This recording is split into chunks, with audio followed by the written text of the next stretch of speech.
সমালোচনা কোনে কৰে?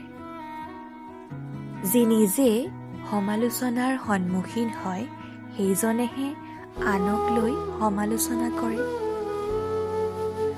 চৰিত্ৰৱান লোকে কেতিয়াও আনৰ চৰিত্ৰত দোষ নিদিয়ে। জ্ঞানীজনে সদায় সৎ কথাই কয়, অজ্ঞানীজনেহে পণ্ডিত হ'বগৈ অসৎ আচৰণ আৰু অসৎ কথা কয়। চৰিত্ৰহীন হ'লেহে আমি আনৰ চৰিত্ৰৰ কথা সমালোচনা কৰোঁ।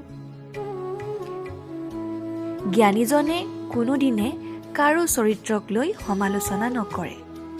ভুল দেখিলে সৎ কথাৰে শুদ্ধ কৰি শুদ্ধ পথ দেখুৱাবলৈ যত্ন কৰে। সমালোচনা কিয়নো কৰিব লাগে? মানুহৰ জীৱন দুদিনীয়া। সকলোৱে মিলি জুলি সৎ পথে আগুৱাই যোৱাটোহে মানৱ ধৰ্ম হ'ব লাগে।